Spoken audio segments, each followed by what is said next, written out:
Hello and welcome to another episode of the Contract Warrior podcast. Today we're going to talk about the silent contractor. I'm your host, Christopher Williams. I am a former contracting officer of 17 years with NAVFAC, cradle to grave contracting for construction, A&E services, claims, REAs, you name it. And it is my honor to help bridge the gap between federal agencies and federal contractors in the formation of education and real life situations. So I'm here to help shed some light on that difference and vantage point between both parties. And with that said, I have that free training that's available for you at thinklikeyourko.com, where you can learn how to communicate directly with RFIs in pre-award and post-award. And it is instrumental in trying to think exactly how your KO wants you to communicate. Whether they're receptive or not, at least you'll have an idea and a strategy for your communication. Now let's talk about the silent contractor. Okay, this is pretty wild. So we talked about the aggressive contractor. Well, the silent contractor can be just as damaging in the sense that there's no advocacy, right? A silent contractor or a passive contractor is someone who is drowning and won't say a word. It's high risk, right? The KO doesn't need aggressiveness and doesn't need quietness. So the contractor is a quality control position, right? So I need an advocate. And if you're going to execute as a silent partner or not advocate for your subcontractors or advocate for your position, your reality, your whatever, then I have to, right? And I don't want to because I'm not in that role to do that. It costs more overhead for the government to do that. And the KO is not in the business of being a contractor. So the silent contractor does this. They play along to get along, and they may have great submittals and they may have great, attendance at pre-cons or PAC meetings or whatever, but they get run over. They don't say a word, or they stay the course and they just pile up a bunch of problems and then they dump them on the desk of the KO at the last minute with REAs and all kinds of grievances. And that is not how that works. In fact, it actually goes in the opposite direction when that happens, because there are several supplemental agreements or clauses in the contract that require notifying the KO at the time of the event, right? So you can't just bank changes or bank concerns and then drop them on the KO last minute. And anyway, those silent contractors, they're just as hazardous as an aggressive contractor. It almost makes you appreciate the aggressive contractor much more because at least you see them coming. The silent contractor is almost like a perfect citizen, but then something's wrong, right? And they didn't say a word and you discovered it and now they don't know what to do. And it's just crazy, right? It makes everybody shift gears and go, what? I thought that was a good contractor. They seemed to do a good job, right? They had all their submittals in. Everybody was humming along. They have a lay down area. They're doing great. But turns out they don't know how to manage the contract. They don't know how to move people around, or their QC walked off because the QC is being overburdened and what have you. So you never know. There could be a breakdown. But the point is that they don't communicate appropriately to the government team. And normally when that's the case, just like the aggressive contractor, their management skills are terrible because they're offset. So as a contracting officer, when I experience either an aggressive or silent contractor, when I have to address the company owner to find out what's happening, that's going to tell me everything when the company owner doesn't see a problem. Because there is a rare chance, and I have seen it a couple of times, that the company owner is just as bad as the individual that I'm looking at who is failing the project. So how do you defeat this? Well, here's what normally happens. They eventually get to a point with their extreme behavior where the project has to come to a standstill because it's hit a high risk milestone. The schedule may have slid 30 days, 60 days, 90 days. The schedule is out of sorts. It won't be cured. I can't get a time impact analysis. Nobody answers the phone. Nobody answers the mail. Everybody's in flux. Deliveries aren't showing up. It's like a slow death. And guess what happens? Invoicing stops because I can't approve an invoice if the project is high risk. And so we end up at a stalemate. And then eventually, through starvation of funding, the company owner might come to the table and we have a discussion and then maybe a partnering, and we try to course correct the project. Well, that's all fine and great if the Warfighter had 90 days to burn in order to get a building in place. That's not the case.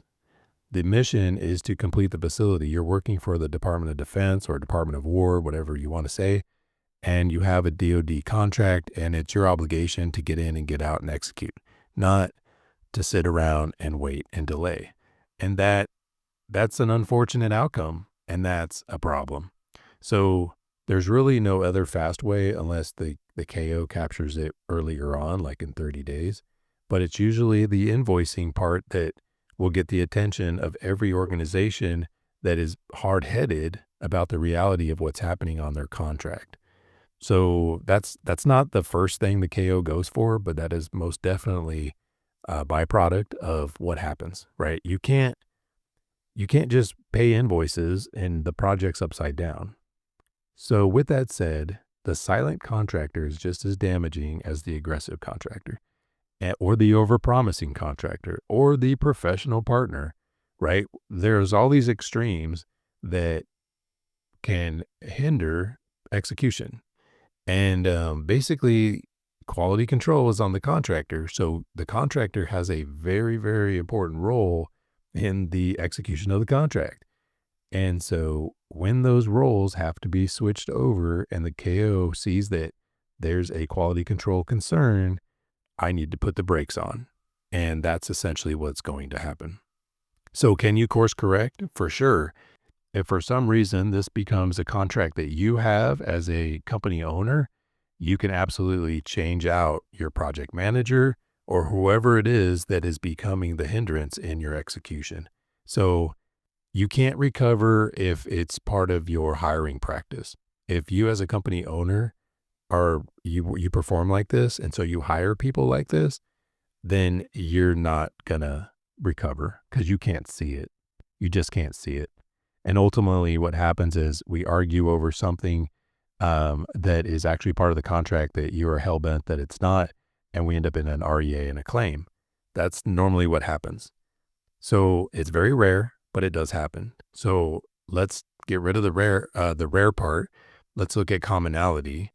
If you have a personality person that you hired to work on a project out in the middle of wherever, and it turns out that they aren't an advocate for you, right? They're not advocating for your company and the contract while they're on station, then you can absolutely recover by changing them out, communicating with the KO, get to the bottom line of what the concern is, and then change out that individual for someone else and get back on track. And then, of course, you have to micromanage the project to ensure the KO knows that you're going to forge forward contractually. That's it. That's the outcome. That's the solution.